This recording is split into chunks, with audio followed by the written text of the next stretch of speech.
परमात्मा ने ही आकर हमें ज्ञान दिया है कि मनुष्य जीवन केवल परमात्मा प्राप्ति, आत्म कल्याण, शुभ कर्म करने के लिए ही प्राप्त होता है। इसका जो अन्य कर्म हम करते हैं वो अनिवार्य नहीं है इतने, क्योंकि वो तो हमारी मजबूरी है। जैसे पशु पक्षी भी विवश हैं, अपने पेट भरने के लिए सारा दिन ताक लगाए बैठे रहते हैं। बुगला सरोवर पर रहता है, मछलियों को खाता है, मछलियां भी अपने से छोटी मछलियों को खाती हैं।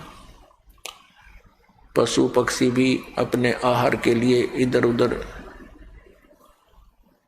भटकते रहते हैं। ये तो हमारी मजबूरी है।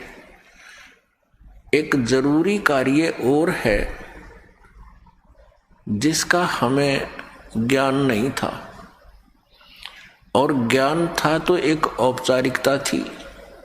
परमेश्वर ने आकर के हमें दृढ़ता के साथ ये बात जनाई कि मानुष जन्म दुर्लभ है, ये मिले न बारंबार। जैसे तरवर से पत्ता टूट जा, बहुर नहीं लगता डार। परमेश्वर ने हमें याद दिलाया, मानुष जन्म पाय कर नहीं रटे हरि नाम। जैसे कुआ जल बिना फिर बनवायो क्या काम। परमेश्वर ने कितनी गहरी बात कही कबीर भगवान ने, परमेश्वर कबीर साहिब जी ने, कि मनुष्य जीवन मानव शरीर आपका एक कूप जानो, और जिस कूप में जल नहीं तो उसका नाम भले ही कुआं है, उसमें गुण कुएं के नहीं है। ठीक इसी प्रकार जो मनुष्य जीवन पाकर के परमात्मा की भक्ति नहीं करते, वो नाम मनुष्य अवश्य है लेकिन गुण मनुष्य वाले नहीं है। उस परमेश्वर ने आकर हमें याद दिलाया कि यदि कोई श्रद्धालु किसी से प्रेरित होकर के साधना भक्ति कर भी रहा है और वो शास्त्र विरुद्ध कर रहा है, मनमुखी आचरण कर रहा है, तो भी उसका जीवन यूजलेस, व्यर्थ है। पुण्यात्माओं, हमारा इस दास का जन्म पवित्र हिंदू धर्म में हुआ। हिंदू धर्म के अंदर प्रचलित जो हमारी भक्ति विधि साधनाएं थी, उन पर हम आरूढ़ थे। पूरी श्रद्धा और विश्वास के साथ उन्हीं साधनाओं को किया करते थे जो हमारे धर्मगुरु हमें बताते रहे। और वो धर्मगुरु हमें ये भी कहते रहे कि हम तुम्हें जो ज्ञान दे रहे हैं ये सभी सदग्रंथों में प्रमाणित है, वहीं से हम आपको सुना रहे हैं। वो पहले संस्कृत का वाक्य बोलते हैं, फिर उसका अनुवाद करते हैं। तो हम सोचा करते थे, जान लिया था हमने, मान लिया था कि हमारे जो धर्म के धर्म गुरु हैं ये बड़े विद्वान और संस्कृत भाषा के प्रकांड ज्ञाता है। इन्होंने हमारे सदग्रंथों को बहुत अच्छी तरह समझा है, और ये जो हमें ज्ञान दे रहे हैं ये सही है, सदग्रंथों वाला ही है। और फिर इस परंपरा को चलते लगभग 2000 वर्ष से भी ऊपर हो गया। जो भी एक दूसरे से मिलते हैं उसी, हम एक समुदाय बन गया हमारा हिंदू। तो जो भी बोलता है वही बताता है कि ब्रह्मा विष्णु महेश ये अजरो अमर है। ब्रह्मा विष्णु महेश के कोई माता पिता नहीं है, स्वयंभू है। और मंदिर मूर्तियों की पूजा करना अनिवार्य है, सदग्रंथों में प्रमाण है। तो हम विद्यार्थी थे, हम तो एक डिवोटी थे। तो हमारे पूर्वजों को उन अज्ञानी धर्म गुरुओं पर अविश्वास नहीं हो पाया। अब जब परमात्मा ने हमारे ऊपर मेहर बख्शी कि तुम शिक्षित बनो, परमात्मा ने हमें शिक्षित बनाया, नहीं तो चौथा युग आ गया। ये शिक्षा आम समाज में नहीं थी, केवल एक ब्राह्मण वर्ग इस शिक्षा का अधिकारी था। केवल संस्कृत भाषा हमारे भारतवर्ष में थी। कुछ वर्षों उपरांत फिर ये अरबी भाषा, उर्दू भाषा भी प्रवेश कर गई समय आने पर। लेकिन पवित्र हिंदू धर्म के अंदर जो भाषा यानी विद्या मानी जाती थी, संस्कृत ही मानी जाती थी। तो संस्कृत के पढ़ने का केवल ब्राह्मण वर्ग को ही अधिकार था, अन्य नहीं पढ़ सकता था, ऐसा प्रतिबंध था पहले। तो जिस कारण से हमने ये सोचा कि इन्होंने बहुत अच्छी तरह सदग्रंथों को जाना है, जो इन्होंने ज्ञान दिया वो हमारे लिए मोक्षदायक है। अब हमारे ऊपर मेहर बख्शी परमात्मा ने, हम शिक्षित कर दिए, और ये शिक्षा हमारे लिए हानिकारक भी है पूरे विश्व के लिए, और हमारे लिए एक विशेष परोपकार भी है इस शिक्षा का। ये वरदान भी बन गई अब हमारे लिए कि हम सदग्रंथों से परिचित होकर के भगवान को पहचान लेंगे स्वयं आंखों देखकर। ये शिक्षा हमारे ऊपर अभिशाप बन गई। अभिशाप क्यों बन गई? क्योंकि हमने परमाणु बम बना लिए। जरा सी कोई बात ऊक चूक होगी, एक परमाणु बम छोड़ दिया तो लाखों व्यक्तियों को समाप्त कर देगा। उस क्षेत्र में वर्षों तक कुछ भी नहीं होगा। ये इस शिक्षा की देन है। दूसरे हम चतुर बना दिए, इतने कौवे बना दिए हम, बहन भाई से दूर, भाई भाई का झगड़ा, और हम अफलातून बन गए। बनना था हमने दास। हमारे पूर्वज देखो कितने शांतिपूर्वक रहा करते थे। 2 रोटी भगवान देता, झोंपड़ियों में रहा करते थे, कच्चे पक्के मकान बना करके शांत रहते थे। उनका जो पिछला दास को ने तो बहुत देखा है, क्योंकि 61वां वर्ष चल रहा है। उससे पहले के जितने भी बुजुर्ग देखे, कितना शांत स्वभाव होता था, निष्कपट होते थे, एक दूसरे के मदद के ऊपर तत्पर रहते थे। ऐसा दुराचार व्यभिचार नहीं था जो वर्तमान में आग लगी पड़ी है पूरे मानव समाज में। तो ये शिक्षा का अभिशाप है हमारे। लेकिन ये अब वरदान बनेगी। परमात्मा ने इसका देना अनिवार्य समझा, इसलिए अब ये प्रदान की। नहीं तो पहले 4 युग हो गए, हमें से अपना काम चल रहा था, ठीक है, टाइम पास ही तो करना था इस संसार में। परमात्मा देखो, गुरुजन होते हैं। गुरु का अर्थ यही होता है कि वो अपने सिलेबस को स्वयं जाने, फिर विद्यार्थियों को सरल करके समझावे। ये इन गुरुओं का काम होता है। तो हमारे धर्मगुरु ये नकली थे, ये अज्ञानी थे कलयुग के। इन्होंने हमारे सदग्रंथों को समझा नहीं, अपने सिलेबस से ये परिचित नहीं थे, जिस कारण से हम विभाजित होते चले गए। कहीं हिंदू बन गए, कहीं मुसलमान बन गए, कोई सिख बन गया, कोई ईसाई बन गया। और उसके बाद अब देखो कलयुग के इस थोड़े से ही समय में 100-150 वर्ष के अंदर ही कितने पंथ बना दिए, इनका कहीं नामो निशान नहीं था। तो इस काल भगवान ने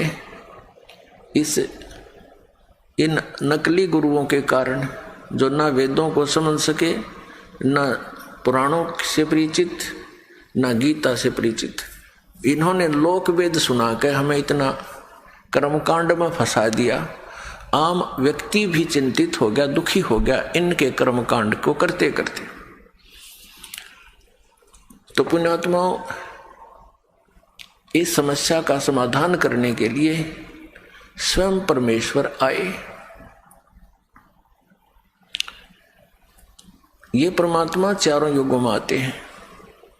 ये हमारे पिता हैं, ये हमारे हमदर्द हैं, ये हमारे मूल मालिक हैं। हम इनकी संतान हैं। अपनी संतान की चिंता माता पिता को ही हो सकती है। दूसरे ठीक है, नेक आत्माएं हैं, थोड़ी बहुत देर हमदर्दी दिखा सकते हैं, लेकिन परमानेंटली वो उनके साथ नहीं रह सकते।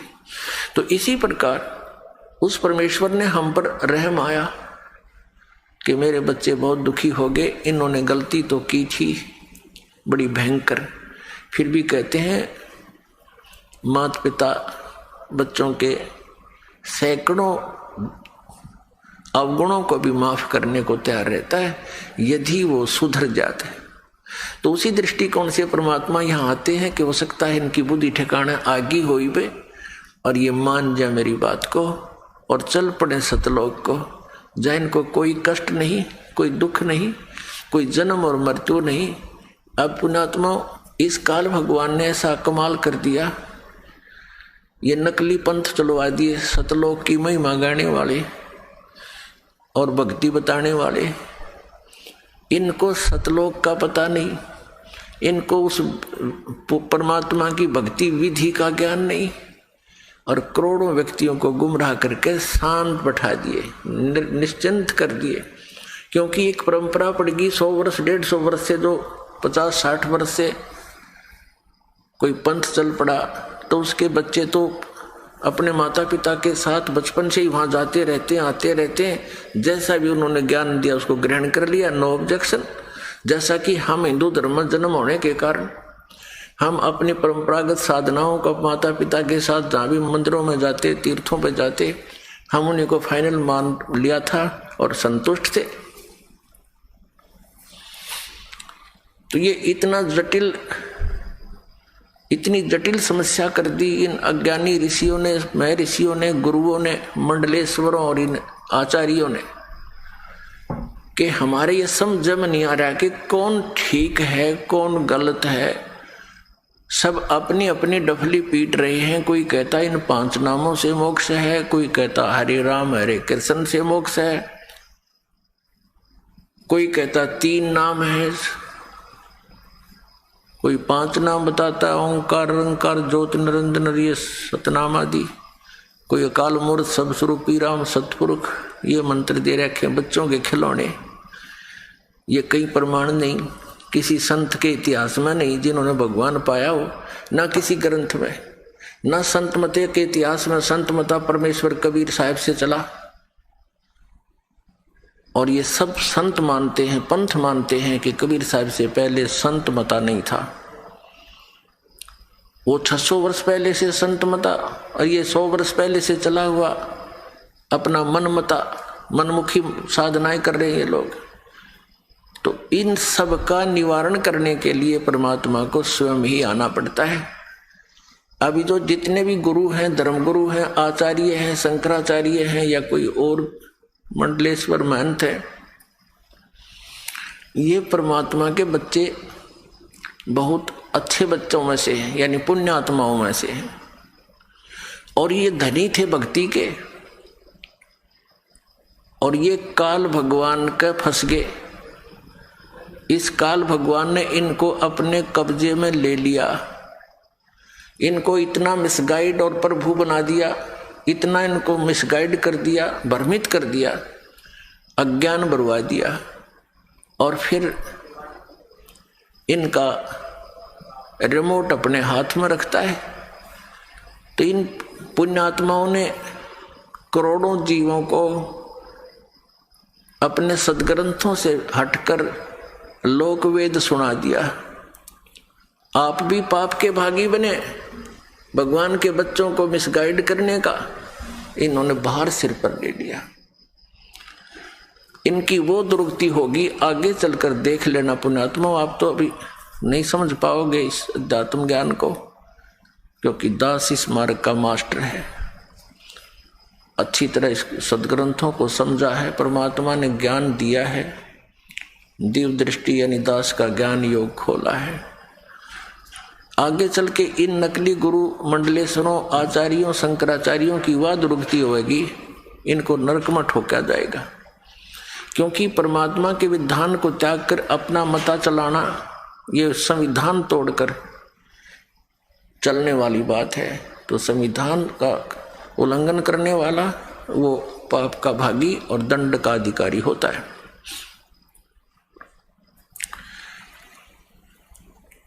पुण्यात्माओं, परमेश्वर ने कहा है कि 9 मन सूत उलझिया, ये ऋषि रहे झकमार, और सतगुरु ऐसा सुलझा दे, उलझे ना दूजी बार। परमात्मा ने, कबीर परमेश्वर जी कपड़ा बुना करते थे, सूत होता था एक रील धागे की, वो इतनी मोटी हुआ करती, और वो धागा यदि उलझ जाता तो उसको सुलझाना बड़ा कठिन होता था। एक तो ये ध्यान रखना पड़ता था कि ये इसमें कोई कट ना हो जा, कट लगने से फिर गांठ पड़ेगी, गांठ पड़ने से वो रेजा ठीक कपड़ा बने नहीं और फिर उसकी कीमत नहीं मिले,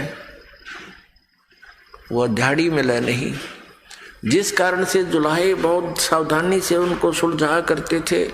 यदि 1 किलोग्राम सूत यानी 1 सेर सूत उलझ जाता तो 2-3 दिन लग जाते थे उसको सुलझाने में, तो उनकी 2-3 दिन की झाड़ी व्यर्थ जाती थी। और परमात्मा कहते हैं कि ये तो 9 मन सूत उलझा दिया, 1 मन में 40 सेर 40 किलोग्राम, कहते इतना सूत उलझा दिया। यो अध्यात्म मार्ग का 9 मन सूत उलझिया, ये ऋषि रहे झकमार, और सतगुरु ऐसा सुलझा दे, उलझे ना दूजी बार। अब परमात्मा कबीर परमेश्वर जी वो ही लीला करने आते हैं, एक तत्वदर्शी संत की, एक सतगुरु की। पुण्यात्माओं, यह अध्यात्म मार्ग है। आप इस अध्यात्म मार्ग के विद्यार्थी हो, आप स्टूडेंट हो, ये 10 टीचर है, और जिन टीचर्स के पास, जिन अध्यापकों के पास आप पढ़कर आए हो वो अध्यापक नहीं थे, आपको कति अज्ञान से भर दिया। अब एक तो दया करना इस दास पे कि जो दास बोल रहा है उस बात को हृदय में समा लेना। समय बहुत थोड़ा है। परमात्मा कहते हैं कलयुग में जीवन थोड़ा है, भाई कर ले बेग संभार, यानी जल्दी संभल जा। और योग साधना या हठ योग और कान बंद करके कहते ये नहीं बने, केवल नाम आधार। आप जी ने जो ज्ञान सुना हुआ है वो बिल्कुल व्यर्थ है, उससे आप रंगे हुए हो। तो अब दास चाहता है कि आपको ABC से शुरू करेगा, क्योंकि एक सामूहिक एक शिक्षा स्थल है ये। इसमें प्रथम कक्षा के बच्चे भी आते हैं, प्रथम बार श्रोता भी आते हैं, और वो बच्चे भी, वो भी भक्त होते हैं जो बहुत दिनों से लगे हुए हैं। तो ये एक ऐसा सत्संग किया जाता है जो सबके लिए सामूहिक असर करेगा। पहले वालों को भी ज्ञान बताया जाएगा, और जो पुराने बच्चे हैं, भक्त हैं, बहन बेटी हैं, उनको भी इसी के माध्यम से संदेश दिया जाएगा परमेश्वर का। तो परमात्मा ने आकर के हमें क्या ज्ञान दिया, वो स्वयं आते हैं, एक तत्वदर्शी संत की भूमिका करते हैं। अपने आत्माओं, हमारे पुरातन ग्रंथ हैं, पवित्र 4 वेद, पवित्र श्रीमद् भगवत गीता, पवित्र 18 पुराण और महाभारत आदि, ये सबसे पुरातन ग्रंथ हैं अपने मानव समाज के। उसके बाद फिर अलग से, जैसे ईसाई धर्म, ईसा जी के पद चिन्हों पर चलने वालों को ईसाई कहने लगे। उन लोगों ने इन ग्रंथों को नहीं जाना। जो भी संदेश उनको आकाशवाणी से या किसी फरिश्ते से प्राप्त हुआ, उसी को सत्य मानकर उन्होंने आगे प्रचार प्रारंभ कर दिया। उनके आधार से फिर उनके अनुभव और आने वालों के अनुभव से एक पुस्तक बन गई, पवित्र पुस्तक, जैसे पवित्र बाइबल ग्रंथ कहा जाता है। और इसी प्रकार मुसलमान धर्म का जो ग्रंथ है कुरान शरीफ, ये भी हजरत मोहम्मद जी को, जो मुसलमान धर्म का प्रवर्तक माना जाता है, इनको जैसे कोई फरिश्ता आया, उसने ज्ञान सुनाया, आकाशवाणी हुई, या कुछ वे बोलते थे, वे आती हैं। वे कैसे आती हैं? जैसे कोई हजरत मोहम्मद कपड़ा ओढ़ कर लेट जाते थे और अंदर से फिर उसके शरीर से कोई आवाज़ आती थी, वो लिपिबद्ध की जाती थी, उसको वे बोलते। हम उसको कहते हैं जैसे काल भगवान श्री कृष्ण में प्रवेश करके गीता बोल गया, ऐसे ही कोई फरिश्ता उसमें प्रवेश करके इस कुरान शरीफ का ज्ञान देकर चला गया, उनको लिपिबद्ध किया गया। तो हम अब क्या हुआ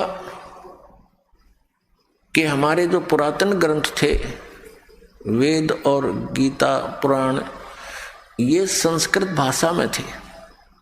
संस्कृत भाषा को केवल एक ही वर्ग के पढ़ने का आदेश था, एक ही वर्ग इसको पढ़ सकता था, ब्राह्मण, जैसा कि आपको पहले बताया।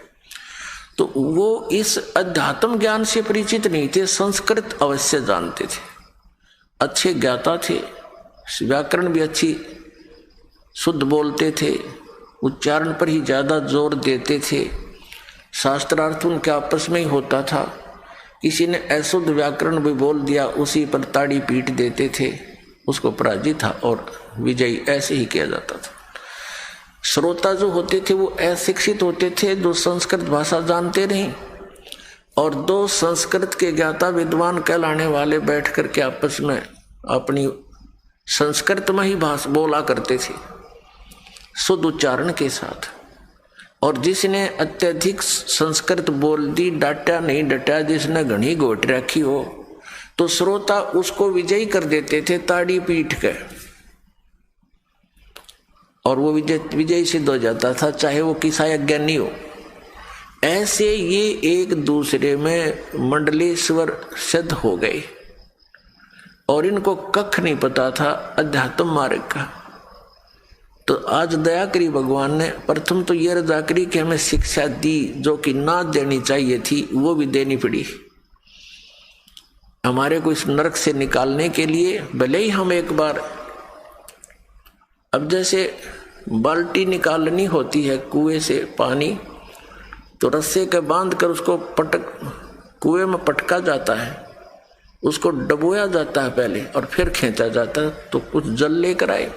तो ऐसे हमें परमात्मा ने इसमें डबोया, इस शिक्षा के अंदर, और फिर इससे ये अनमोल रतन निकाल कर हमारे सामने रख दिया। और अब हम किसी के दंत कथा पर विश्वास नहीं करेंगे, अपने सदग्रंथों को ही आधार मानकर साधना भक्ति करेंगे। श्रीमद् भगवत गीता अध्याय नंबर 16 के श्लोक 23-24 में कहा कि अर्जुन, शास्त्र विधि को त्याग कर जो मनमाना आचरण करते हैं, यानी मनमानी पूजाएं करते हैं, जो सदग्रंथों में वर्णित नहीं है, तो वो अपना जीवन नाश कर रहे हैं। उनको न तो कोई सुख प्राप्त हो, न उनकी सिद्धि हो, और न ही उनको कोई परम गति प्राप्त हो, अर्थात व्यर्थ। फिर 24वें श्लोक में कहा कि अर्जुन, इससे तेरे लिए इस कर्तव्य और अकर्तव्य की अवस्था में, यानी कौन सी साधना करनी चाहिए कौन सी ना करनी चाहिए, शास्त्र ही प्रमाण है। इसलिए तू शास्त्रों को आधार मानकर भक्ति करना, किसी के लोक वेद पर विश्वास मत करना। तो पुण्यात्माओं, हमारे को सारा ही लोक वेद सुना रखा था। अब लोक वेद किसे कहते हैं? परमेश्वर ने इस सत्य ज्ञान को हमें हजम कराने के लिए अपने ही ऊपर सब प्रमाण उदाहरण दिए। क्या बताया? पीछे लग गया जाऊं था मैं लोक वेद के साथ, रास्ते में सतगुरु मिले, दीपक दे दिया हाथ।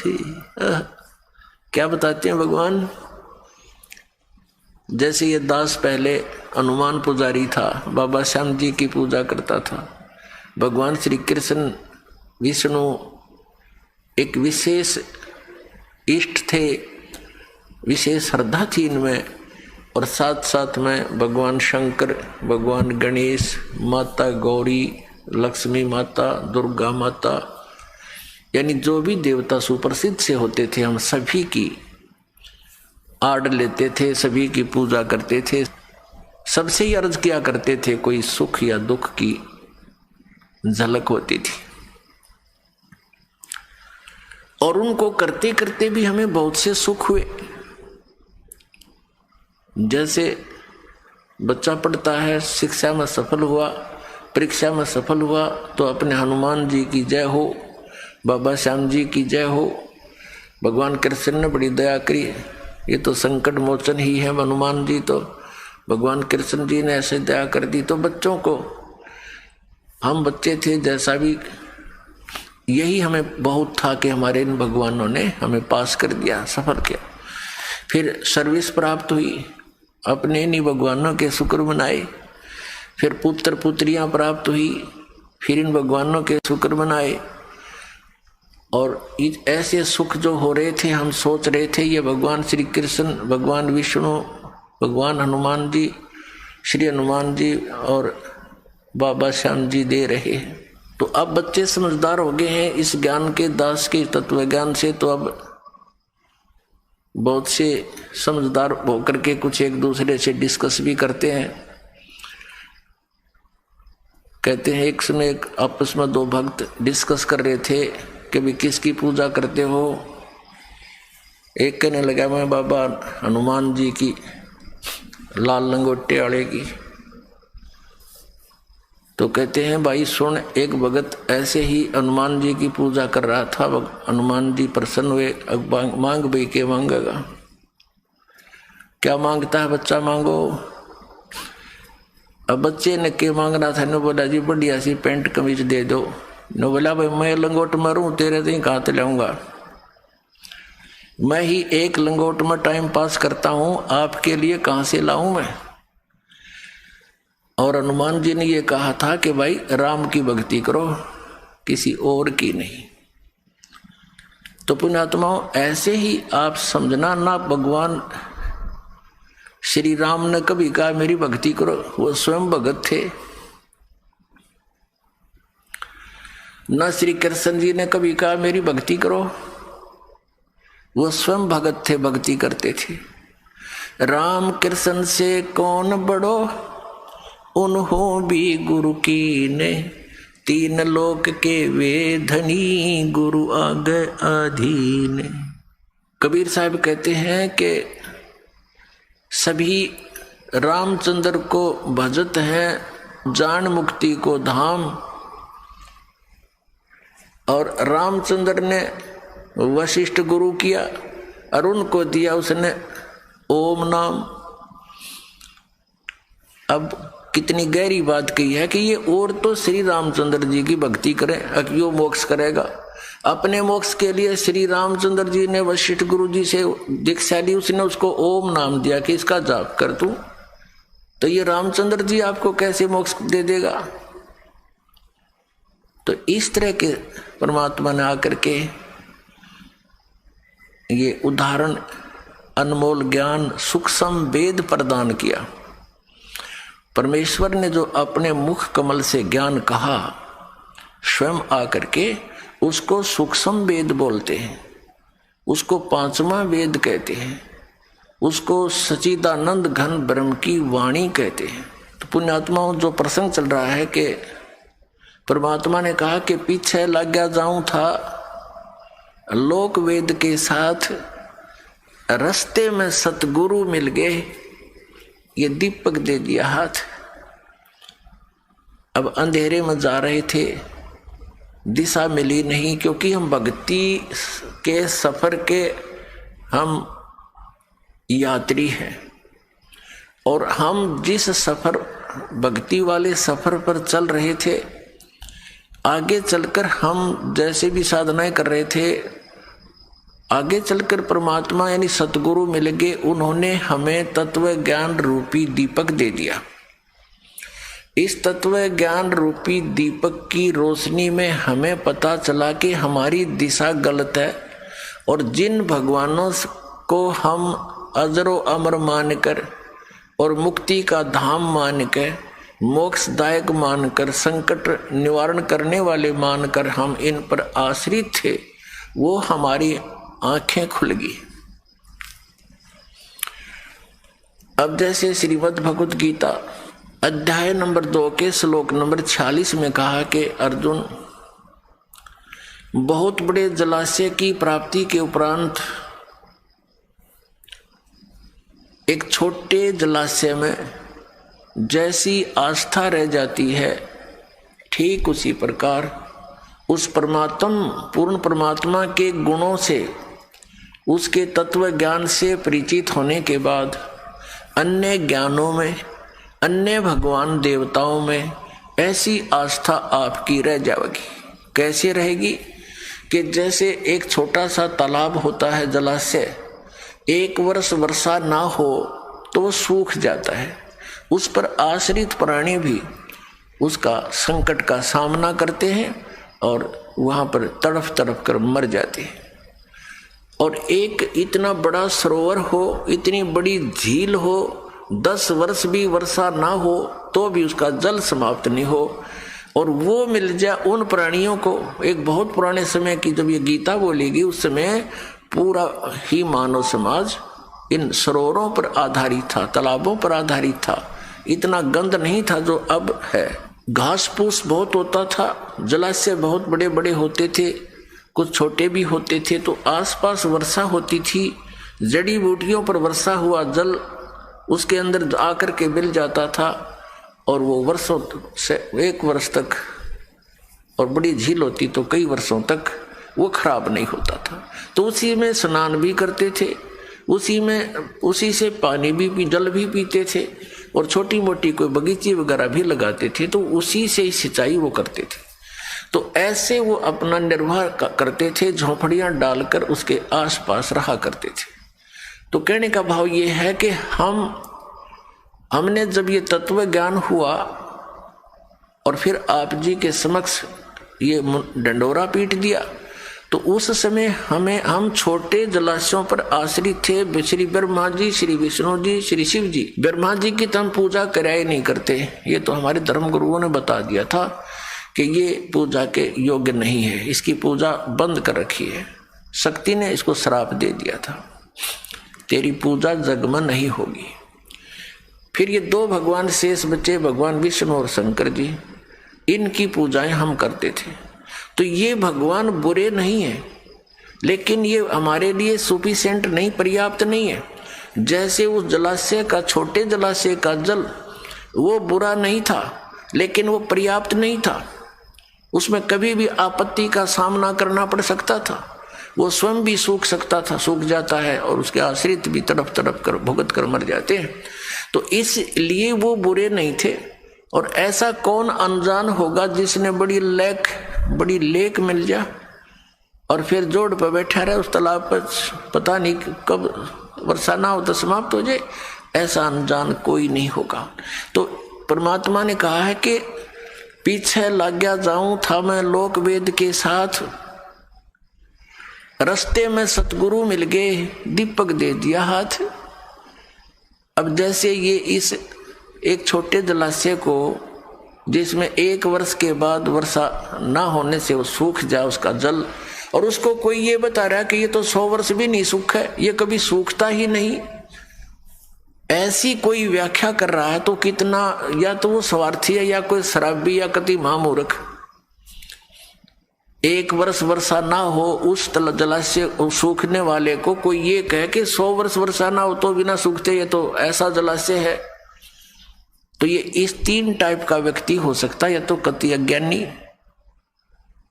या कहीं कोई बांग पी रहा है, या कोई बकवादी है, स्वार्थी है कि यहीं पड़े रहे, तेरी दुकान चलती रहे। तो पुण्यात्मा, हमारे धर्म गुरुओं ने हमारे साथ ऐसा कर रखा था, पवित्र हिंदू धर्म के इन आचार्यों और शंकराचार्यों और इन गुरुओं ने, ब्राह्मणों ने, पुण्यात्माओं, हम भक्ति मार्ग से दूर हो गए और आपस में हम इन ऐसे लड़ते रहे जैसे हिंदू और मुसलमानों का आपस में झगड़ा कराना इन हमारे धर्म गुरुओं का, दोनों धर्म गुरुओं का, हिंदुओं का और मुसलमानों का कर्तव्य बन गया था।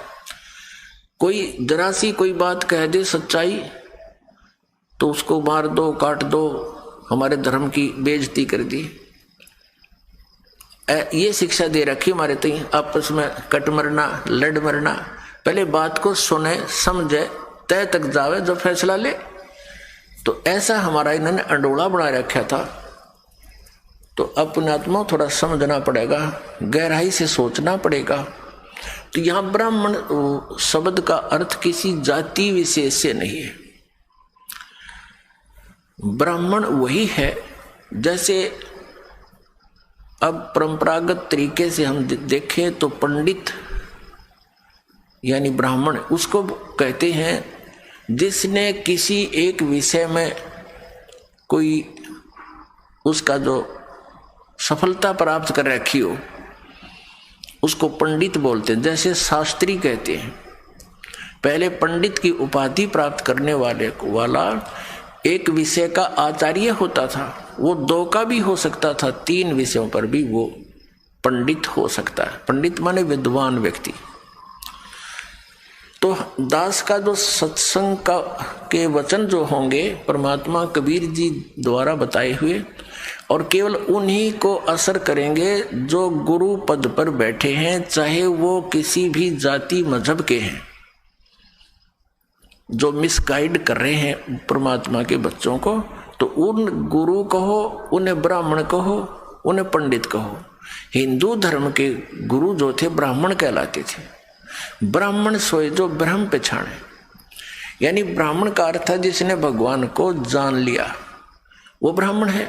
तो हम उन गुरुओं को ब्राह्मण कहो चाहे गुरु कहो, क्योंकि गुरु वही होता है जिसने भगवान को अच्छी तरह समझा, जाना, सिलेबस को पढ़ा हमारे सदग्रंथों को।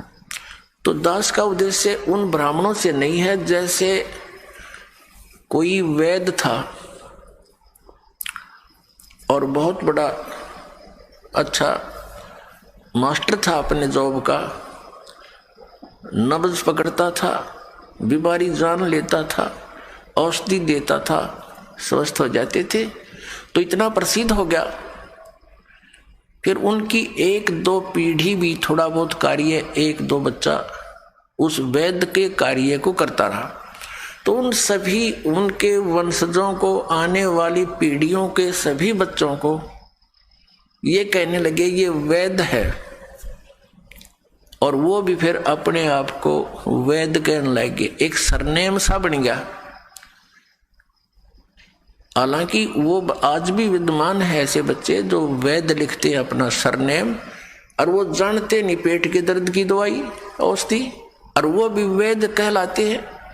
तो यदि कोई डॉक्टर वैद्य और वैद्य की दवाई के विषय में ही बोलता है कि उस वैद्य की औषधि ठीक नहीं है, वो हानिकारक है, तो वो उन वैद्यों पर असर नहीं हो रही जो केवल परंपरागत वैद्य कहलाते हैं। लेकिन जो औषधि दे रहा है और अब भी वैद्य का काम कर रहा है, उनसे संबंधित है ये बात। जैसे मेरे पूज्य गुरुदेव जी ये इस परंपरागत वैद्य की तरह ब्राह्मण जाति से थे, लेकिन वो कभी अपने आप को पंडित ब्राह्मण नहीं कहते थे। कहता मेरा जन्म ब्राह्मण वर्ण में है, लेकिन मैं पंडित नहीं, ब्राह्मण नहीं हूं। जैसे कोई वैद्य की दृष्टांत से आप अच्छी तरह समझ गए होंगे कि कोई व्यक्ति डॉक्टर की कोई औषधि नहीं जानता है और 2-4 गोली याद कर ली टेबलेट के नाम, तो वैद्य नहीं बन जाता वो। तो उसने कोई कहा वैद्य जी आप वैद्य हैं? हाँ जी। तो मुझे कुछ दवाई दे दो। वो कहेगा नहीं, मैं वो वैद्य को नहीं जैसा तू समझ रहा है। तो यही बात हमारे पूज्य गुरुदेव जी कहा करते थे कि मैं वो ब्राह्मण ना हूं जैसा तुम जब समझते हो। मैं संत हूं, और मेरे दादा गुरु जी थे वो जाट जाति में जन्मे थे। गांव छावला, दिल्ली के अंदर नजफगढ़ के पास एक गांव है छावला, वहां के जाट थे। और हमारे परदादा गुरुजी गरीबदास जी के पंथ के संत थे। और वो 16 वर्ष की आयु में ही गांव से बाहर का बाहर खेतों से ही उसकी बातों से प्रभावित होकर उसके साथ चला गया था। घर से दुखी थे। तो इतना अच्छा माइंड था उनका। हमारे परदादा गुरुजी ने सोचा कि ये बालक बहुत अच्छे माइंड रखता है, इसको क्यों ना काशी विद्यापीठ से पढ़ा दूं और ये सदग्रंथों को जान कर अच्छी तरह समझा दिया करेगा। तो उन्होंने जैसे तैसे उसको काशी विद्यापीठ में प्रवेश दिला दिया। वहां से वो 4 विषय के आचार्य बन गए, अव्वल आवे प्रत्येक क्लास में। तो वो पंडित चिदानंद जी के नाम से प्रसिद्ध हो गए। जाट होते हुए वो ब्राह्मण पंडित कहलाए। और उनका आश्रम बना हुआ है गांव गोपालपुर, तहसील खरकौदा, जिला सोनीपत में। वहां आश्रम पर लिखा है पूज्य पंडित चिदानंद जी आश्रम। तो पहले तो पुण्यात्माओं दास के इन संकेतों को समझना, कदे कोई पंडित जी बिजक जा और सत्संग भी ना सुने कर्म फोड़ लिया अपने। तो दास का उद्देश्य उन पंडितों के लिए नहीं है जो केवल परंपरागत ब्राह्मण कहलाते हैं, वो नहीं। तो ये जो ब्राह्मण थे हमारे धर्मगुरु जैसे, तो ये इन्होंने सदग्रंथों को समझा नहीं, एक लोक वेद शुरू कर दिया। वो कहां से शुरू हुआ लोक वेद? आदि शंकराचार्य जी हुए हैं ईसा जी से 508 वर्ष पूर्व, यानी आज सन 2012 से ये समझ लो 2520 वर्ष पूर्व। और वो 32 वर्ष तक केवल इस संसार में रहे। वो स्पेशल भेज रखे थे किसने? भगवान शिव ने। शिव के लोग थे, उनका एक गण था, अच्छी आत्मा थी वहां की। उस समय उनका यहाँ आगमन हमारे लिए एक वरदान भी सिद्ध हुआ। आइए अब हम उन श्रद्धालुओं के अनुभव जानते हैं जो जगत गुरु तत्वदर्शी संत रामपाल जी महाराज जी से दीक्षा प्राप्त कर चुके हैं तथा उनके द्वारा बताए गए भक्ति मार्ग पर चल रहे हैं। नमस्कार सर। सच्चाई सर। क्या नाम है आपका? आदित्य दास। कहाँ से आए हैं सर आप? मैं उत्तराखंड की राजधानी देहरादून कोलागढ़ में मेरा निवास स्थान है। सर संत रामपाल जी महाराज से नाम दीक्षा कब ली आपने? मैंने 18 नवंबर सन 2012 में गुरुजी से दीक्षा ली, संत रामपाल जी से। सर संत रामपाल जी महाराज से नाम दीक्षा लेने से पहले आप क्या भक्ति साधनाएं करते थे?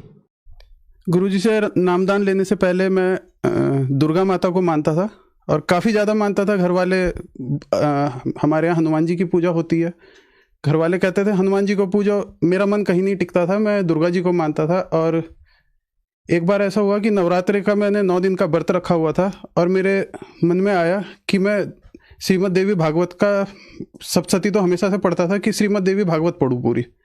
मैं हरिद्वार जाके हिंदी की श्रीमद् देवी भागवत लाया। जब उस किताब को मैंने पढ़ना शुरू करा तो उसमें मन में काफ़ी शंकाएं पैदा कर दी मेरे। जैसे उसमें ब्रह्मा विष्णु महेश के बारे में था कि वो उनके पुत्र हैं, वो मेरे दिमाग में क्लिक हुआ। फिर उसमें पढ़ते पढ़ते जब किताब का एंड आने लगा तो देवी जी कहने लगती है कि मेरी भी पूजा करनी बेकार है, मेरे से ऊपर कोई और है उसकी पूजा करनी चाहिए। तो मेरे मन में ये शंका पैदा हो गई कि मैं देवी की पूजा ना करके किसकी पूजा करूं। इस चीज़ को लेकर मैं परेशान हुआ और दुर्गा जी ने उसमें इति इति करके उस ग्रंथ को बंद कर दिया। ना उसमें ये जानकारी दी गई कि हमें किस ग्रंथ में जाना है या हमें किस ग्रंथ को पढ़ना चाहिए। इस चीज़ को लेकर मैं काफ़ी परेशान रहा और वैसे भी आर्थिक स्थिति कमजोरी थी तो कुछ समझ में नहीं आ रहा था और जो दुर्गा जी के मैं पूजा कर पा रहा था वो भी शंका में जो है छूट गई। सर आपने बताया कि पहले आप देवी देवताओं की पूजा करते थे, दुर्गा जी की भी पूजा करते थे, तो इन सब भक्ति से आपको क्या क्या लाभ हुए? सब लाभ तो समझ में नहीं आया क्योंकि आर्थिक स्थिति उस टाइम बहुत कमज़ोर थी मेरी। मतलब एक जूता मेरा टूट जाता था तो उसके नीचे 3 बार सोल रिपेयर करवा लेता था मैं। उस टाइम मेरा इलेक्ट्रिकल का काम चल रहा था, इलेक्ट्रिकल मेंटेनेंस का काम करता था मैं। काफ़ी परेशान रहा और दुर्गा जी की पूजा करते करते मैं ये कंफ्यूज हो गया कि किसकी पूजा करूं। मैंने पूजा पाठ सब बंद कर दिया था। फिर मेरी स्थितियां खराब थी ही, मुझे लगने लगा मैं पूजा पाठ छोड़ दिया, शायद इस वजह से मेरी स्थिति खराब हो रही है। और मैंने दोबारा दुर्गा जी की पूजा करनी शुरू करी। उसी बीच में मेरा इलेक्ट्रिकल का काम जो है वो भी बंद हो गया। मैंने दूध की डेयरी का काम शुरू करा, उसमें भी मेरे को 4-5 लाख का घाटा चले गया। मेरे को जो है पेट में इन्फेक्शन हो गया, काफ़ी ज़्यादा मैं परेशान हो गया। मुझे समझ नहीं आ पा रहा था मैं क्या करूँ। तो धीरे धीरे ये परेशानियां बढ़ती चली गई, आर्थिक स्थिति काफ़ी कमज़ोर हो गई, 10-12 लाख का मेरे ऊपर कर्जा आ गया। मैंने इन्फेक्शन के लिए इलाज कराया, 4 साल मेरा इलाज चलता रहा। और इलाज के दौरान डॉक्टर ने मुझे वजन उठाने के लिए बिल्कुल मना कर दिया, बिजली का काम करने के लिए मना कर दिया। स्थिति ये हो गई थी कि जरा सा धूल मेरे हाथ पैर को भी टच करती थी तो मेरे को पूरा इन्फेक्शन हो जाता था, बॉडी पे लाल धब्बे पड़ जाते थे। वजन उठाना बिल्कुल मना कर दिया था, जिसके कारण मेरा पूरा काम बंद हो गया था। और 4 साल में कर्ज में ही इलाज कराता रहा, कोई फ़ायदा नहीं मिला उससे। पेट में खाना हजम ही नहीं होता था, खाता था पॉटी जाता था, पेट में दर्द रहता था हर वक्त और खून आना शुरू हो गया था। और ऐसे ही पूजा करते रहे हम। और पिछले काफ़ी समय से हमारे मम्मी पापा जैसे हनुमान जी को और देवी दुर्गा को मानते आ रहे थे। मगर जब मैं 3 ही साल का था तब से मेरी माता जी जो है बीमार है, अर्थराइटिस थी उन्हें।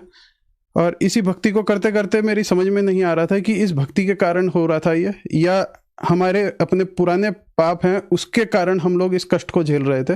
तो सर, संत रामपाल जी महाराज के बारे में जानकारी आपको कहाँ से मिली? संत रामपाल जी महाराज के बारे में जानकारी मेरे मामा जी के माध्यम से मिली मुझे। मेरे मामा जी का एक दिन फ़ोन आता है मेरे पास। उस दिन मैं घर पे बैठा हुआ था और सोच रहा था क्या करना चाहिए, क्योंकि मेरा शरीर किसी काम का नहीं बचा था, चलने फिरने से लाचार हो गया था, काफ़ी मैं कमज़ोर हो गया था बहुत। तो मामा जी का फ़ोन आया कि एक दिन हिसार चलते हैं। सन 2012 की बात है, 17 तारीख की। मैंने कहा हिसार में क्या है? वो कहते हैं हिसार में एक गुरु आए हैं, पूर्ण परमात्मा है, पूर्ण भक्ति देते हैं, उससे बहुत लोगों को लाभ मिला है, मैंने साधना चैनल पे देखा है, आप भी चलो। उस चीज़ को मैंने मना कर दिया। मैंने कहा मैं कई गुरुओं को देख चुका हूँ। मैं एक बार हरदेव सिंह महाराज निरंकारी मिशन सत्संग में गया हुआ था मसूरी। वहाँ मैंने देखा है कि लोग एक दूसरे के पैर छुए जा रहे हैं। मैंने वहाँ कुछ क्वेश्चन करे तो मुझे वहाँ से बाहर निकाल दिया गया। उन्होंने कहा आप हमारे गुरुजी के लिए गलत बोल रहे हैं। मुझे वहाँ भी कोई संतुष्टि नहीं मिली, क्योंकि एक व्यक्ति के मन में पूजा पाठ को लेकर सवाल होता है। जब मैंने उनसे वो सवाल करे तो वहाँ पर उनके कुछ लोगों ने मुझे सत्संग से बाहर निकाल दिया। तो मैं मामा जी से कहने लगा कि मैं कई गुरुओं को देख चुका हूँ, सिर्फ पैसे को सब मानते हैं। तो मामा जी ने कहा नहीं, ये गुरु अलग हैं, ये पूर्ण परमात्मा है, एक बार चल मेरे साथ। तो मैं भी पिछले 12 वर्षों से श्री राम शरणम आश्रम से जुड़ा हुआ हूँ और मेरा 12 साल का एक्सपीरियंस ये कहता है कि ये भक्ति कुछ अलग है। तो मैंने कहा आप इतनी एजेड हो तो मेरे को आपके साथ चलने में कोई आपत्ति नहीं, जब आप इतनी गारंटी ले रहे हो तो मैं चल के एक बार पहले देखूंगा, मेरे कुछ सवाल हैं मैं उसको क्लियर करूंगा। तो फिर मामा जी के कहने पर फिर मैं 17 नवंबर की शाम को हिसार के लिए यहाँ से बस से देहरादून से निकल गए। 18 नवंबर को हम हिसार पहुँचे। मेरे मन में कुछ शंकाएं थी। सबसे पहले मैंने वो शंकाएं अंदर जाते ही क्लियर करी। मेरे क्वेश्चन थे, क्योंकि मेरे दिमाग में यही क्वेश्चन थे कि कौन पूर्ण परमात्मा है जिसकी भक्ति करनी चाहिए, जिसके लिए श्रीमद् देवी भागवत में लिखा हुआ है कि आपको उसकी शरण में जाना चाहिए। वहाँ जाकर के मेरा ये डाउट दूर हुआ, क्लियर करा। फिर वहाँ पर हमारे को खाना खिलाया, प्रसाद दिया और शाम को गुरुजी के दर्शन हुए, आशीर्वाद मिला, नामदान मिला। सर, संत रामपाल जी महाराज से नाम दीक्षा लेने से पहले ही आपने ये क्लियर किया कि पूर्ण परमात्मा कौन है, और उसके बाद आपने नाम दीक्षा ली, तो क्या आपको कोई लाभ भी प्राप्त हुए? संत रामपाल जी से दीक्षा लेने के बाद मुझे बहुत से लाभ प्राप्त हुए। जब मैं 18 नवंबर को संत रामपाल जी के पास दीक्षा लेने गया था तो वहाँ मैंने देखा एक दान पात्र है। मेरी अपनी जेब मैंने खंगाली तो सिर्फ 20 रुपया मात्र मेरी जेब में था। मेरे को बड़ी शर्म आई कि मैं 20 रुपये डाल रहा हूँ, मेरा इंसान होने का कोई मतलब वजूद ही नहीं बचा था। फिर भी मैंने चुपचाप से चोरी छुपे, मैंने कहा कोई देख ना ले, मैंने दान पात्र में किसी तरह से 20 रुपया डाला और मैंने संत रामपाल जी से आशीर्वाद मांगा कि मेरा पूरा काम धंधा सब चौपट हो चुका है, आप मुझे आशीर्वाद दें जिससे मेरा काम अच्छा चले। वहाँ मैंने संत रामपाल जी को बताया कि मैं अभी पिछले 15 दिन पहले ही मार्केटिंग में मेरी जॉब लगी है। तो गुरुजी ने कहा या तो जॉब छोड़ दो, संत रामपाल जी ने। मैंने कहा महाराज आप कैसे कह रहे हैं कि आप जॉब छोड़ दें? मैंने कहा अभी तो मेरी जॉब लगी है, इससे पहले 4 साल मेरा पूरा बर्बाद हो गया, 10 लाख का मेरे ऊपर कर्जा है। उन्होंने कहा फिर एक काम करियो, झूठ अगर ना बोल सके मार्केटिंग के काम में तो ज़्यादा अच्छा है। मैंने कहा झूठ मैं बिल्कुल नहीं बोलूँगा। वहाँ से मैं बाहर आया, मैंने मामा जी से कहा कि महाराज, संत रामपाल जी महाराज कहते हैं झूठ मत बोलना, मगर मार्केटिंग में अक्सर सीनियरों से मैंने सुना है कि झूठ बोल के ही काम चलता है। मेरे मामा जी कहते हैं जो महाराज ने कहा तुम उसको मानो, क्योंकि वो पूर्ण परमात्मा है, वो जो कहेंगे सही कहेंगे।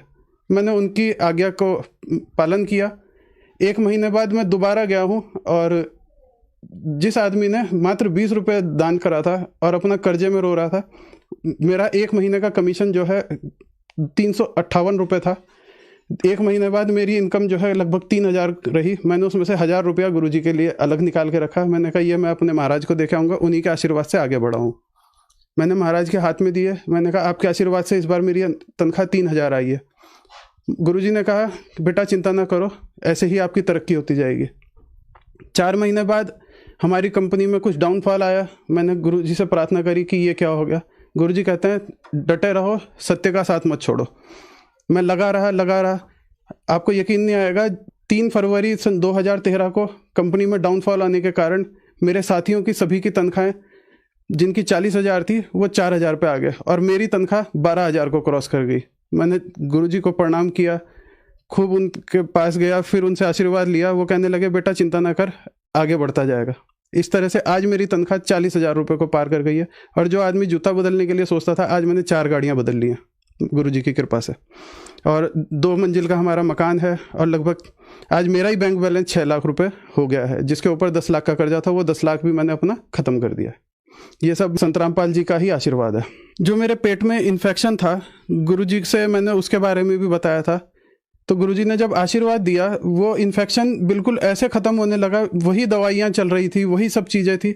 6 महीने के अंदर वो इन्फेक्शन कहाँ गया, मेरा शरीर पनपना शुरू हो गया। वो दवाइयाँ मुझे अमृत की तरह लगने लगी, और 6 महीने के अंदर मेरी सारी ही बीमारियाँ दूर हो गई।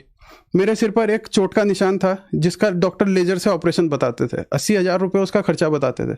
संत रामपाल जी की शरण में आने के बाद वो 10,000 रुपये में मेरा बिल्कुल निशान ठीक हो गया, और वो भी दवाइयों के माध्यम से। ना कोई ऑपरेशन करना पड़ा, ना किसी एक्स्ट्रा बाहर कहीं आना जाना पड़ा, और वो सारी बीमारियां मेरी बहुत दूर चली गई। आज तक मैं बिल्कुल स्वस्थ हूँ, और आज खांसी जुकाम की भी कोई दवाई नहीं खा पा रहा हूँ। पिछले 5 सालों से मैं संत रामपाल जी महाराज से नाम दीक्षा ली हुई है, और पूर्ण भक्ति करता हूँ जो उन्होंने विधि बताई है। सर, संत रामपाल जी महाराज से नाम दीक्षा लेने के बाद आपको आर्थिक और शारीरिक लाभ प्राप्त हुए, तो जो समाज आज आपको सुन रहा है, उनको आप क्या संदेश देना चाहेंगे? भगत समाज से यही प्रार्थना करना चाहता हूँ, हाथ जोड़ के विनती है उनसे कि एक बार आप संत रामपाल जी महाराज की शरण में आए और यहाँ आकर जाने। सभी देवी देवता आपके वही रहेंगे। पूर्ण रूप से वो लाभ तब देंगे जब आप पूर्ण परमात्मा की शरण में आएंगे। और आज पूर्ण परमात्मा कबीर साहब के बारे में सभी हमारे ग्रंथ बता रहे हैं।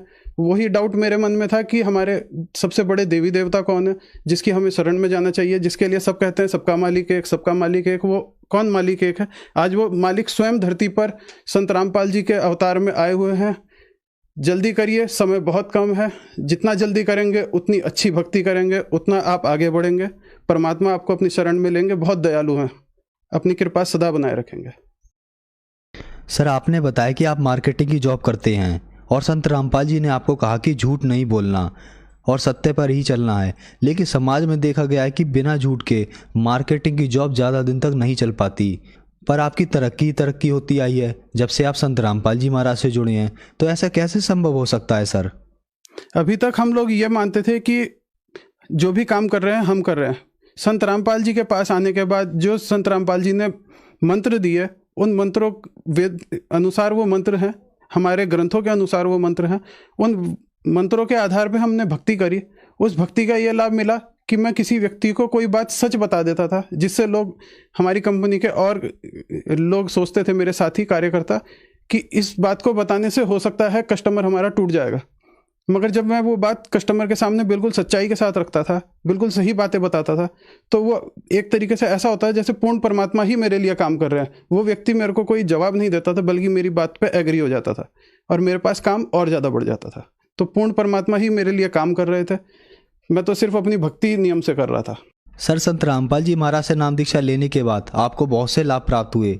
तो जो श्रद्धालु संत रामपाल जी महाराज से नाम दीक्षा लेना चाहे, वो कैसे नाम दीक्षा ले सकता है? संत रामपाल जी महाराज से नाम दीक्षा लेने का बहुत ही आसान तरीका है। कई चैनलों पर संत रामपाल जी महाराज के सत्संग चल रहे हैं। उन सत्संग के दौरान नीचे एक पट्टी चलती है जिस पर नंबर आते हैं, उस नंबर को आप नोट करें, उस नंबर पे बात करें, उस नंबर पे बात करके आपको आपके पास के कोई भी नामदान सेंटर के बारे में बता दिया जाएगा। वहाँ जाकर आप नामदान लेकर के पूर्ण रूप से भक्ति कर सकते हैं। सर, संत रामपाल जी महाराज आज जेल में है और लोगों का ये कहना है कि संत रामपाल जी महाराज अब जेल से बाहर नहीं आएंगे, आपका क्या कहना है? सर, ये तो लोगों की अपनी सोच है कि वो बाहर आएंगे या नहीं आएंगे। परमात्मा अपनी लीला करते रहते हैं। एक पुराने समय की कहानी है जिसमें कंस और श्री कृष्ण के बारे में सभी समाज जानता है। कंस को भविष्यवाणी हुई थी कि उन्हीं के भांजे के द्वारा, श्री कृष्ण के द्वारा उनकी मृत्यु होगी। कंस ने खूब नहीं चाहा कि कृष्ण पैदा हो या बचे, उन्होंने अपने साम्राज्य के सभी बच्चों को मरवा दिया। फिर भी श्री कृष्ण ने जेल में जन्म लिया और उन्हीं के श्री कृष्ण के हाथों कंस की मृत्यु हुई। कंस ने नहीं चाहा था कि उसकी मृत्यु हो, मगर परमात्मा जो चाहते हैं वही होता है। आज सभी नकली धर्मगुरु, मीडिया हो गई या राजनीतिक लोग जो ये चाह रहे हैं कि ये सद्भक्ति समाज में ना फैले, ये उनके ना चाहते हुए भी समाज में जरूर फैलेगी। सारा विश्व संत रामपाल जी महाराज की शरण में आएगा, उनसे नामदान लेगा और एक पूर्ण परमात्मा की भक्ति करेंगे। ये बातें कई भविष्यवाणियों में बताई गई हैं, कई भविष्यवक्ताओं ने जानकारी दी है और आज वो सभी भविष्यवाणियां संत रामपाल जी महाराज पर पूर्ण रूप से पूरी हो रही है और आपके देखते देखते ये पूरा समाज संत रामपाल जी महाराज की शरण में आएगा और पूर्ण परमात्मा कबीर साहब की भक्ति करेगा। धन्यवाद। सत साहिब।